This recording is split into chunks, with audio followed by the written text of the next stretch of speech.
Everyone, कैसे हैं आप सब। होपफुली आप सब बहुत अच्छे होंगे। Welcome back to our YouTube channel knowledge warehouse. This is Charu Agarwal, by profession chartered accountant. तो बच्चों, अभी जो हमारा टॉपिक चल रहा है वो चल रहा है डेप्रिसिएशन। हमने प्रीवियस क्लासेस में रिटर्न डाउन वैल्यू मेथड समझ लिया, स्ट्रेट लाइन मेथड समझ लिया। हमने समझ लिया कि जब एसेट सोल्ड होता है तो उस केस में हम प्रॉफिट एंड लॉस कैसे कैलकुलेट करते हैं। आज की क्लास में मैं उसी को ही ऐड ऑन करूंगी। जब हमारा एसेट सोल्ड होता है या फिर डिस्पोज होता है उस केस में हम एक और अकाउंट बनाते हैं जो कि है एसेट डिस्पोजल अकाउंट। बहुत सिंपल सा कंसेप्ट है, समझेंगे क्यों क्यों इसकी जरूरत पड़ती है, क्या क्या एंट्रीज इसमें पोस्ट होती है। तो चलिए क्लास स्टार्ट करते हैं। प्लस अगर आपको मेरी वीडियोस अच्छी लग रही है तो आप मेरे चैनल को लाइक, सब्सक्राइब और शेयर जरूर करिए।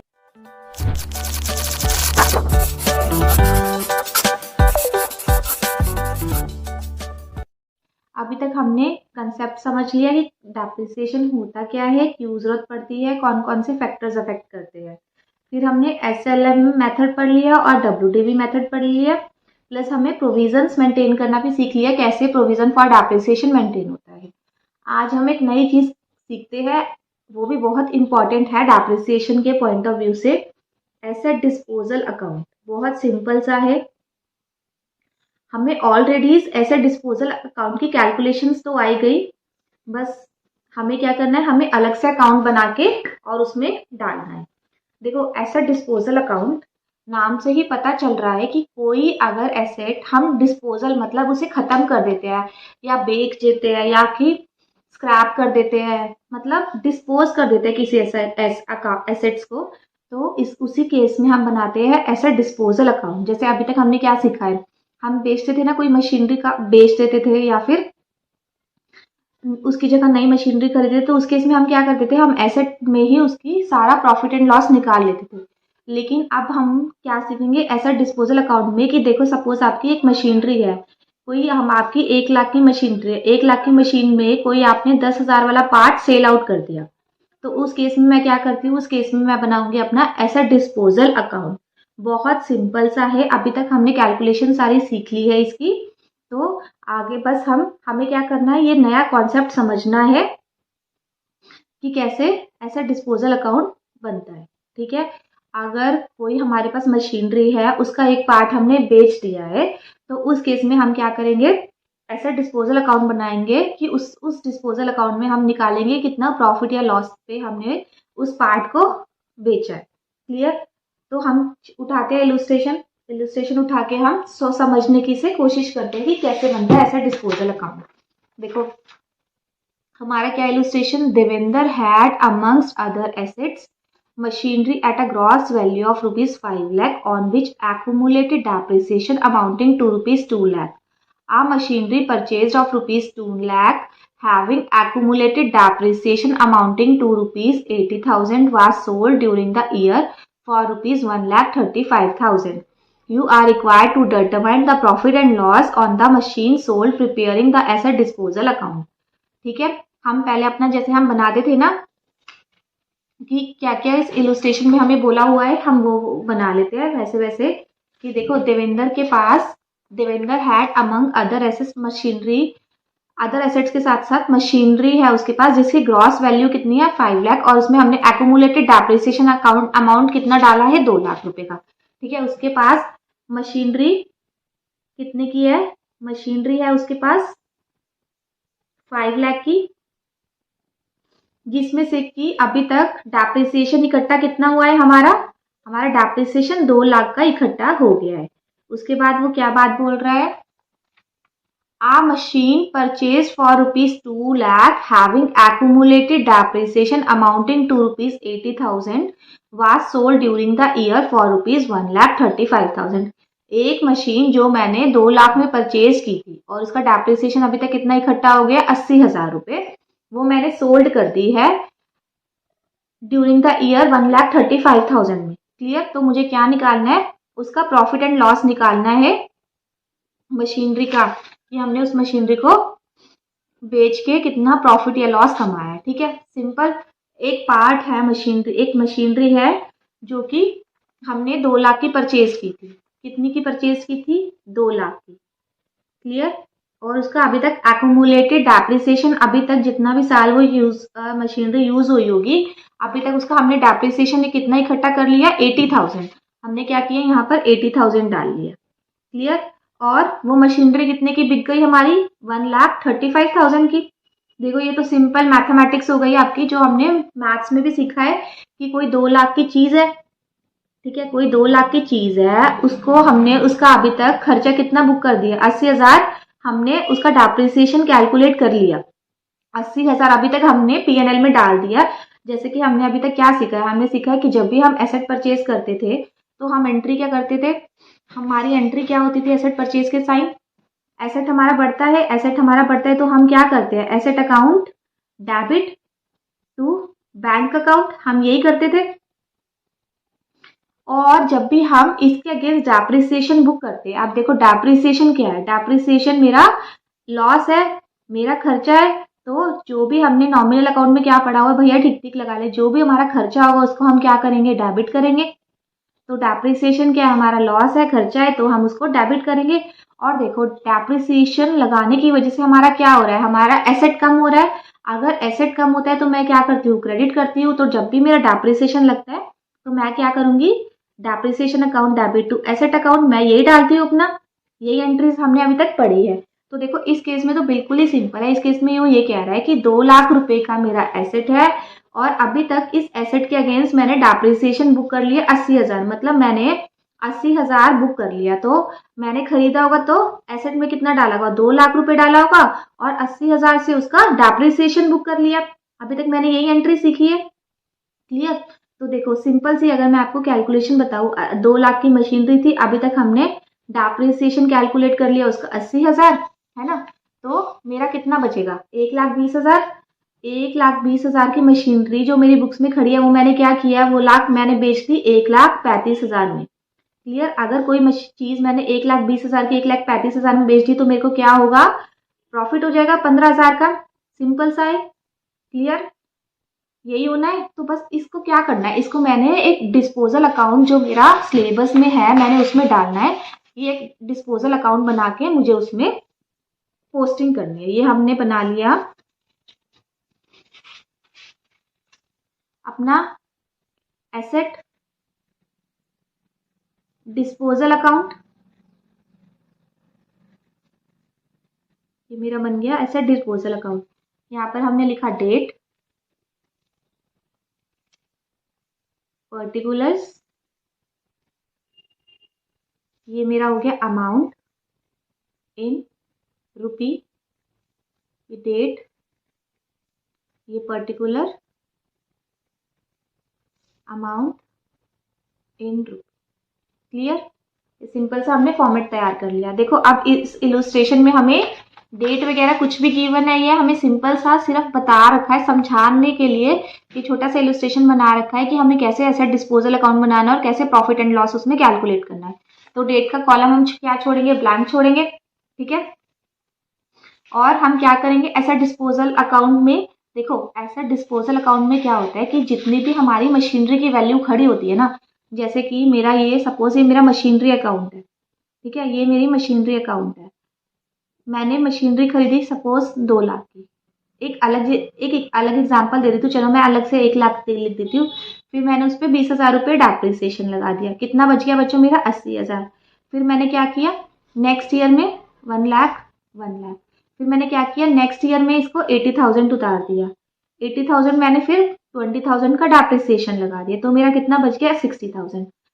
तो मैंने क्या, मेरे को क्या करना है, अब सपोज नेक्स्ट ईयर में ये वाला जो मशीनरी है ना ये बिक गई, तो मैं जो 60,000 मेरा खड़ा है ना बुक्स में मशीनरी, इसको मैं क्या करूंगी, मैं इसको ले जाऊंगी अपना एसेट डिस्पोजल अकाउंट में। मतलब इस केस में मैं किस में लेकर जाऊंगी, मशीनरी डिस्पोजल अकाउंट में।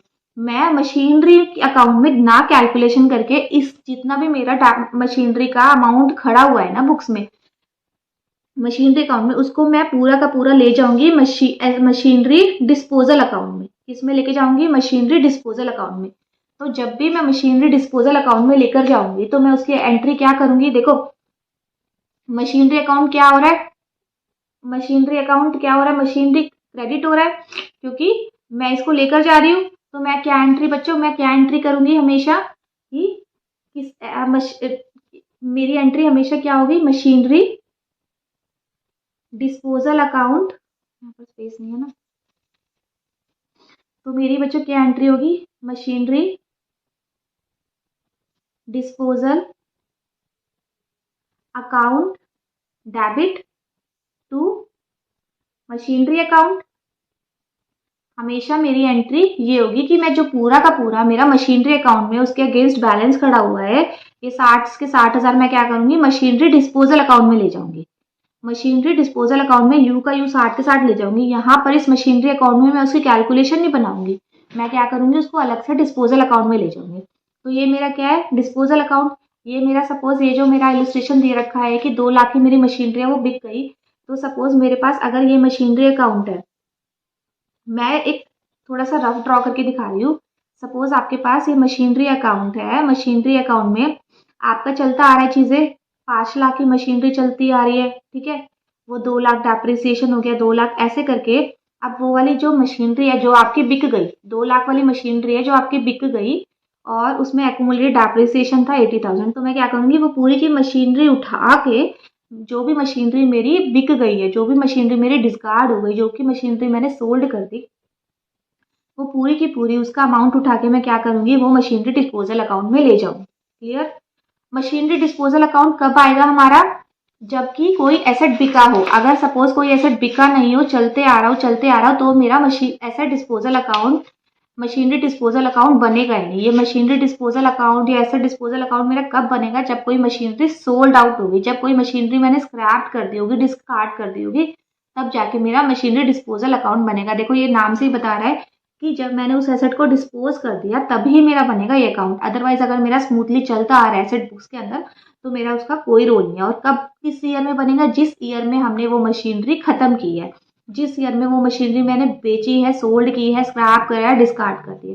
तो हमें एसेट डिस्पोजल में 2 चीजें याद कर, ध्यान रखने की जरूरत है।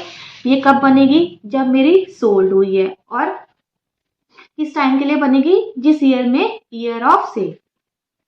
वैसे तो दोनों कोरिलेटेड ही है, जब हमने सोल्ड की है और कौन सी ईयर में बनेगी, ईयर ऑफ सोल्ड। ये नहीं है कि हम पहले से बनाते आएंगे, पहले से हम एंट्रीज ही क्या करेंगे इसमें, क्योंकि हमें तो कौन सी एंट्री करनी है, जो कि ऐसा डिस्पोजल हुआ है सिर्फ उसी की एंट्री करनी है।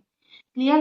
तो यहाँ पर मैं क्या लिखूंगी, टू मशीनरी अकाउंट, वही मशीन का पार्ट जो कि मेरा बिका है, मैं वही मेंशन करूंगी इसमें। कितने का है, 2 लाख। यही बता रहा है वो अपने इलस्ट्रेशन में कि 2 लाख रुपए ये एक्यूमुलेटेड वो परचेज किया 2 लाख की, जो हमने सोल्ड आउट किया, उसमें जो डेप्रिसिएशन है वो 80,000 है। तो हम यहाँ पर क्या लिखेंगे, बाय प्रोविजन फॉर डेप्रिसिएशन।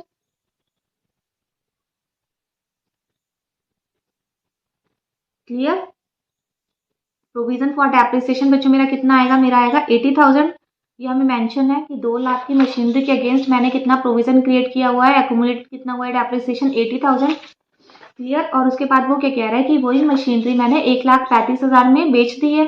तो मैं यहाँ पर क्या करूंगी, जब भी मेरा, देखो जब भी मेरी एंट्री बिकने की होती है, मैं एंट्री क्या करती थी, हमेशा एसेट को खत्म कर देती थी, एसेट को क्रेडिट कर देती थी और बैंक से बढ़ा लेती थी। तो अब उसमें एसेट को कम करने की जगह मैं क्या एंट्री डालूंगी, एसेट डिस्पोजल अकाउंट। तो मेरी इस केस में एंट्री क्या डालेगी बच्चों, bank account debit to asset disposal account. पहले मैं क्या करती थी, इसकी जगह एसेट डिस्पोजल की जगह मैं क्या करती थी, एसेट को खत्म करती थी कि मेरा एसेट है, मेरा एसेट बिक गया तो एसेट खत्म हो गया। लेकिन एसेट ने तो खुद जितना अमाउंट है वो क्या किया, उसने खुद ही डिस्पोजल अकाउंट में ट्रांसफर कर दिया। तो एसेट तो खुद ही जीरो हो गया मेरा, जो कि मशीनरी मैंने बेची है। तो इस केस में जब भी मेरा एसेट डिस्पोजल अकाउंट बनेगा, इस केस में जो मैं एंट्री करूंगी वो मैं हमेशा यही करूंगी, bank account debit to asset disposal account. जिस केस में मुझे डिस्पोजल अकाउंट नहीं बनाना होगा, उस केस में मेरी एंट्री क्या होगी, bank account debit to asset account. Clear. इस केस में मैंने एसेट को क्यों नहीं क्रेडिट किया, क्योंकि एसेट ने तो खुद ही अपना जितना भी पार्ट, उसका मशीनरी जो भी सोल्ड हुआ था, बच गया था, वो तो खुद उसने एसेट डिस्पोजल अकाउंट में अपना ट्रांसफर कर दिया था। क्लियर। तो इस केस में मैं क्या करूंगी, बाय बैंक अकाउंट डालूंगी कि कितना मेरा बिका है, कितनी वैल्यू मिली है मुझे उसको बेच के, तो मेरे को कितनी मिली थी, 1,35,000। क्लियर। 2 लाख था, उसमें मैंने 80,000 अभी तक डेप्रिसिएशन इकट्ठा कर दिया था तो उसकी वैल्यू कितनी बची थी, 1,20,000। 1,20,000 की चीज मैंने कितने में बेच दी, 1,35,000। तो मेरे को क्या हो गया, प्रॉफिट हो गया। प्रॉफिट हमेशा क्या होता है, मेरा इनकम होती है। अगर मेरी इनकम होती है तो मैं प्रॉफिट एंड लॉस हमेशा क्या करती हूँ, क्रेडिट करती हूँ। तो मेरी क्रेडिट होगी तो मेरी क्या एंट्री होगी, PNL account debit to asset account. अभी तक मैं ये करती आ रही थी, एसेट अकाउंट लिखती आ रही थी, लेकिन मैंने आपको बताया कि एसेट में तो खुद हमने सारी फिगर्स जो है एसेट डिस्पोजल अकाउंट में ट्रांसफर कर दिया, जो भी हमारा एसेट बिका है। तो यहाँ पर हम एसेट ना लिखकर हम क्या लिखेंगे, एसेट डिस्पोजल अकाउंट। क्लियर बच्चों, यहाँ पर हम एसेट ना लिखकर क्या लिखेंगे, एसेट डिस्पोजल अकाउंट। तो मैंने यहाँ पर डाल दिया अपना to profit and loss account. क्या है, profit on sale of machinery.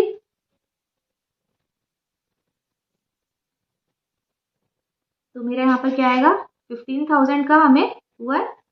तो यहाँ पर हम क्लोज करेंगे तो मेरा हो गया 1,35,000। यहाँ पर भी मेरे हो गया, सॉरी 2,15,000। और यहाँ पर भी मेरा हो गया 2,15,000।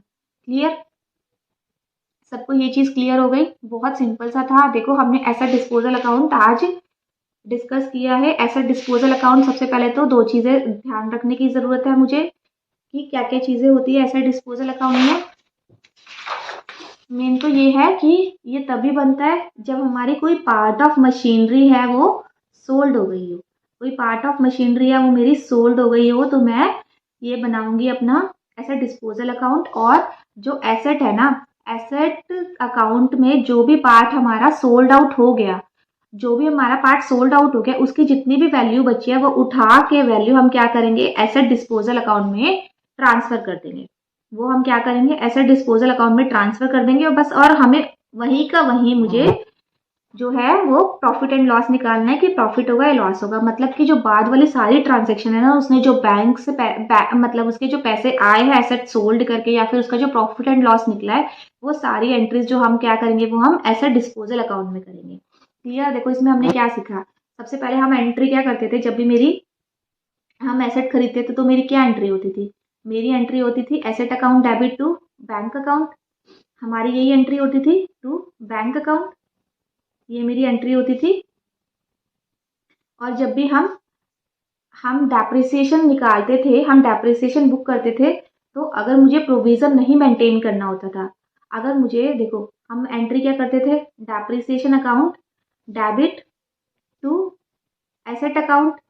अगर मुझे प्रोविजन मेंटेन नहीं करना तो मैं यही वाली एंट्री करती थी। और अगर मुझे इन केस प्रोविजन मेंटेन करना है, यहाँ पर मुझे प्रोविजन मेंटेन करना है, तो प्रोविजन मेंटेन करने के केस में मैं क्या एंट्री करती थी, मैं एसेट को क्रेडिट ना करके मैं किसको क्रेडिट करती थी, प्रोविजन फॉर डेप्रिसिएशन अकाउंट को। क्लियर, मैं यही चीज करती थी, यही चीज कर रही थी मैं। तो अब इस केस में हमारा क्या होगा, हमारा एसेट इस केस में कम हो गया होगा एसेट। देखो एसेट परचेज की तो दोनों केस में सेम एंट्री आएगी, लेकिन जब हम डेप्रिसिएशन पोस्ट करेंगे तो डेप्रिसिएशन पोस्ट में हमारा इसमें तो हम जब हमें प्रोविजन मेंटेन नहीं करना तो एसेट से ही कम कर देंगे। और इस केस में मैं क्या करती हूँ, मैं प्रोविजन फॉर डेप्रिसिएशन का अलग से अकाउंट बनाती हूँ तो उसमें डालती हूँ।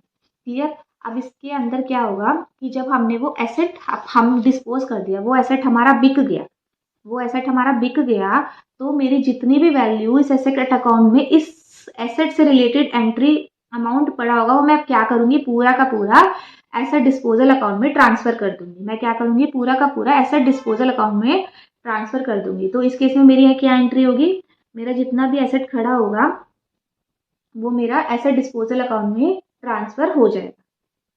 क्लियर है ये चीज।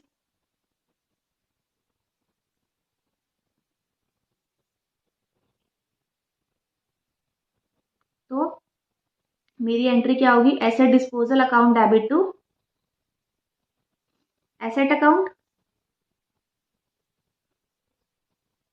क्लियर, इस केस में मेरी सिंपल एक एंट्री हो जाएगी post asset disposal account debit to asset account. अब इस वाले केस में जिसमें मैंने प्रोविजन मेंटेन किया हुआ है, इसमें मुझे क्या करना पड़ेगा, मुझे दो एंट्री पोस्ट करनी पड़ेगी। सबसे पहले तो जितना मेरा एसेट खड़ा हुआ है वो वाला पोस्ट करना पड़ेगा। तो मेरा ये क्या आएगा, ये आ जाएगा, सेम आ जाएगी एक एंट्री तो asset disposal account debit to asset account. दूसरी मेरी एंट्री क्या आएगी, जितना मेरा प्रोविजन खड़ा हुआ है ना उस एसेट से रिलेटेड प्रोविजन फॉर डेप्रिसिएशन में जितना मेरा प्रोविजन खड़ा हुआ है उसको भी मुझे एसेट डिस्पोजल अकाउंट में ट्रांसफर करना पड़ेगा।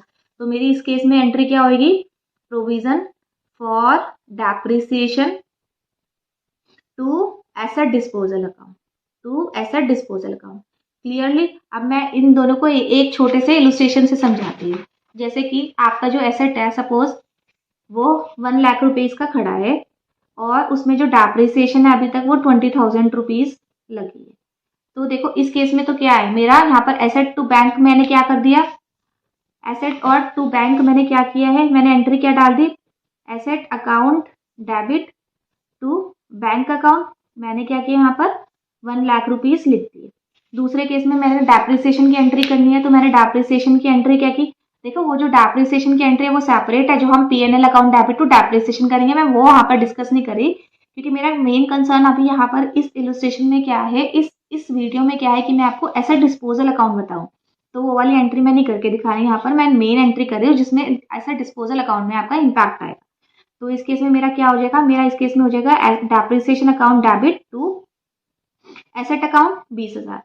तो बेचा अब मेरे एसेट में बचा कितना पैसा है, मेरे एसेट में कितना पैसा बचा है, 80,000 रुपए बचे हैं। तो वो क्या होगा, वो 80 के 80,000 में क्या करूंगी, एसेट डिस्पोजल अकाउंट में अपना ट्रांसफर कर दूंगी। यहाँ पर मैं क्या करूंगी, एसेट डिस्पोजल अकाउंट में मैं अपना 80 के 80,000 जो मेरे बचे हैं वो मैंने ट्रांसफर कर दूंगी। देखो अब मैं आपको क्या करती हूँ, एक अकाउंट की फॉर्म में दिखाती हूँ। अकाउंट की फॉर्म में मैं कैसे दिखा रही हूँ आपको, कि मैंने यहाँ पर एक अकाउंट बना लिया, ठीक है। ये मेरा अकाउंट बना एसेट का और ये मेरा अकाउंट बना एसेट डिस्पोजल अकाउंट। यहाँ पर मैंने सबसे पहले क्या किया, मैंने परचेज की 1 लाख डाल दिया टू बैंक 1 लाख रुपीज। उसके बाद मैंने सेकंड क्या किया, मैंने डेप्रिसिएशन जो है वो एसेट अकाउंट से एडजस्ट किया। तो मैंने यहाँ पर क्या किया, बाय डेप्रिसिएशन डाल दिया 20,000।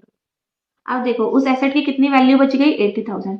तो मैं नेक्स्ट स्टेप में क्या करूंगी, मैं पूरा का पूरा जो 80,000 है ना, जब वो अगर ये वाला एसेट बिक गया ना तो मैं पूरा का पूरा जो 80,000 है ना वो क्या करूंगी, एसेट डिस्पोजल अकाउंट में ट्रांसफर कर दूंगी और ये आ जाएगा मेरा यहाँ पर 80,000। क्लियर। फर्स्ट वाला मेथड क्या आया था, जब मैंने प्रोविजन मेंटेन नहीं किया। सेकेंड केस क्या है, जब मैं प्रोविजन मेंटेन कर रही हूँ, जब मेरा क्या है प्रोविजन मेंटेन हो रहा है। तो मैं देखो इस केस में भी मैं सेम करती हूँ, 1 लाख और 1 लाख मेरा एसेट है, एसेट की वैल्यू है और डेप्रिसिएशन मेरा अभी तक कितना इकट्ठा हुआ है, 20,000। तो देखो मैंने सबसे फर्स्ट एंट्री क्या की है, मैंने सेम एंट्री की है, asset account debit to bank account. मेरी कितनी होगी, 1 लाख रुपीज। और इसके बाद क्या है, मुझे जो डेप्रिसिएशन है, मुझे डेप्रिसिएशन एसेट अकाउंट में ना डाल के मुझे क्या डेप्रिसिएशन डालना है, मुझे प्रोविजन फॉर डेप्रिसिएशन अकाउंट में डालना है। तो मैंने depreciation account debit to provision for depreciation account, मैंने ये एंट्री डाल दी और मैंने एसेट कम नहीं किया, मैं एक अलग से प्रोविजन क्रिएट कर दिया उसका, ठीक है। तो मेरी एंट्री अब देखो इस केस में मेरी क्या होगी, मेरे 2 अकाउंट खुले हुए होंगे, एक एसेट अकाउंट खुला होगा, दूसरा मेरा कौन सा अकाउंट खुला होगा, प्रोविजन फॉर डेप्रिसिएशन अकाउंट खुला हुआ होगा। क्लियर। यहाँ पर मेरे एसेट अकाउंट में कितने खड़े होंगे, टू बैंक के नाम से 1 लाख रुपीज, और यहाँ पर मेरा प्रोविजन फॉर डेप्रिसिएशन में क्या खुला होगा, बाय डेप्रिसिएशन अकाउंट 20,000 रुपीज, ठीक है। तो यहाँ पर मेरा क्या आएगा, बैलेंस आ गया 20,000 रुपीज का, और यहाँ पर भी मेरा बैलेंस आ गया 1 लाख रुपीज का। अब हम एसेट डिस्पोजल अकाउंट, इस केस में मैंने एसेट डिस्पोजल अकाउंट बनाया, मैंने इस केस में एसेट डिस्पोजल अकाउंट बनाया है। तो मैं क्या करूंगी, ये वाला जो एसेट है ये भी मैं एसेट डिस्पोजल अकाउंट में ले गई कि इसकी अभी तक वैल्यू 1 लाख रुपए खड़े है, और इस जो हमने डिस्कार्ड कर दिया, जो हमने सेल कर दिया, उस एसेट से रिलेटेड अभी तक मैंने कितना प्रोविजन मेंटेन किया है वो भी मैं क्या करा, वो भी मैं एसेट डिस्पोजल अकाउंट में ले गई। यहाँ पर डेबिट बैलेंस था तो मैं किस साइड ले गई, क्रेडिट साइड। तो देखो नेट इफेक्ट तो सेम हुआ, यहाँ पर भी एसेट डिस्पोजल अकाउंट में आपके, देखो यहाँ पर भी एसेट डिस्पोजल अकाउंट में आपके 80,000 रुपीज आ गए, यहाँ पर डायरेक्ट आ गया क्योंकि हमने डेप्रिसिएशन को भी एसेट अकाउंट में ही डालकर उसकी बैलेंस कर दी। इस केस में मैंने क्या किया, इस केस में मैंने एसेट को अलग रख रखा है, प्रोविजन फॉर डेप्रिसिएशन को अलग रखा है।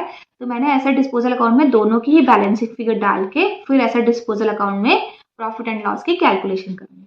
क्लियर। तो यहाँ पर हमने सीख लिया एसेट डिस्पोजल अकाउंट कैसे बनता है, क्यों जरूरी है, प्रोविजन के केस में हम कैसे निकालेंगे और बिना प्रोविजन के केस में हम कैसे निकालेंगे। क्लियर, बहुत इंपॉर्टेंट चैप्टर है, बहुत कॉन्सेप्ट है। ऐसा डिस्पोजल अकाउंट में हमें सिर्फ 2 बातें याद रखने की जरूरत है कि जिस ईयर में हमें सेल हुई है उसी ईयर का मेरा ऐसा डिस्पोजल अकाउंट बनेगा, प्लस और ऐसा डिस्पोजल अकाउंट बनेगा ही क्यों, अगर मैंने सेल किया है। क्लियर। तो चलिए हम यहाँ पर अपनी क्लास खत्म करते हैं, मिलते हैं नेक्स्ट क्लास में और ऐसे डिस्पोजल अकाउंट के इलुस्ट्रेशन के साथ। ठीक है, अगर आपको मेरी वीडियोस अच्छी लग रही है तो मेरे चैनल को लाइक, सब्सक्राइब और शेयर जरूर करें।